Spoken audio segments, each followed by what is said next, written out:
Olha, todo mundo já ouviu falar de queratina, né? Geralmente a gente pensa em cabelo, em unhas, mas e se eu te disser que essas mesmas proteínas são, na verdade, a arquitetura secreta dentro das nossas células? Que elas que mandam em como as células respondem a danos, a estresse e, quem sabe, até ao câncer. Pois é, a história é bem mais complexa. Vamos mergulhar nisso. Para a gente entender essa história, vamos focar num órgão específico, o pâncreas. Sob certas condições bem estressantes, tipo uma inflamação que não vai embora, as células do pâncreas podem passar por uma transformação, assim, radical. E a grande pergunta que deixou cientistas de cabelo em pé por décadas é: o que essa mudança significa de verdade?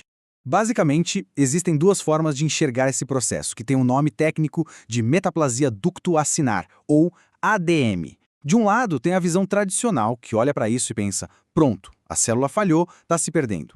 Mas do outro lado, tem uma hipótese nova que sugere algo muito mais inteligente. Uma manobra tática, sabe? A célula trocando de modo de operação para conseguir sobreviver. Ok, primeiro, vamos entender direitinho essa visão que dominou a biologia por muito tempo. Nessa narrativa, a célula acinar, que é super especializada em produzir enzimas para digestão, simplesmente quebra sob pressão. Ela perde identidade, a função dela, e essa perda de rumo é vista como o primeiríssimo passo, quase que inevitável, em direção a uma doença mais séria, como o câncer de pâncreas. E as queratinas, onde elas entram nisso? Bom, nessa história antiga, elas são só coadjuvantes. São como bandeirinhas que aparecem depois que a batalha já foi perdida, sabe? Elas marcam que a mudança aconteceu, mas não são elas que causam a mudança. São o efeito e não a causa do problema. Mas e se essa história toda estiver errada? E se a gente estiver lendo os sinais de um jeito completamente diferente? Uma ideia nova propõe uma virada de chave radical nessa perspectiva.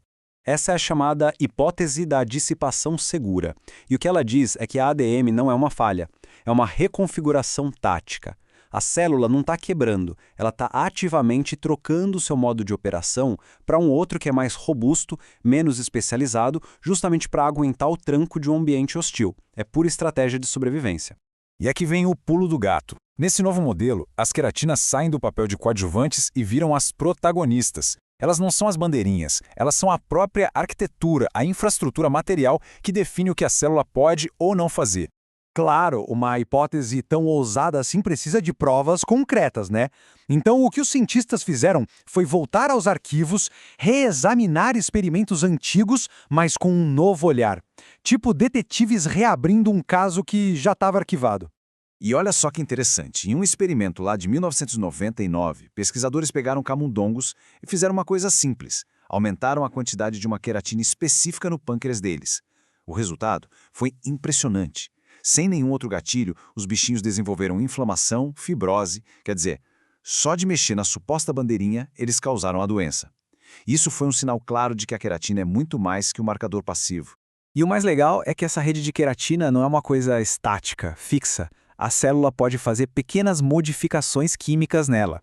Pensa nisso não como um botão de liga e desliga, mas como aqueles botõezinhos de ajuste num equalizador de som. A célula usa essas modificações para recalibrar a resistência dela, ajustando o quão sensível ela vai ser ao dano. É um controle muito mais refinado do que a gente imaginava. Certo.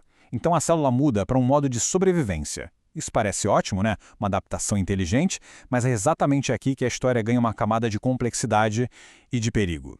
Essa é a pergunta de $1 milhão. Se essa mudança toda é uma tática temporária para sobreviver a uma crise, por que, em alguns casos, a célula fica presa nesse estado alternativo?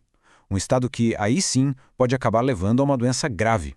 A resposta parece estar num conceito que vem lá da física, chamado histerese. De forma bem simples, é como se fosse uma memória material. Depois de ser esticada, reconfigurada, a infraestrutura de queratina pode não voltar 100% para sua forma original. Ela fica meio viciada, presa na nova configuração de sobrevivência, mesmo depois que o estresse inicial já passou. Isso, olha, ilustra perfeitamente a mudança de foco na pesquisa.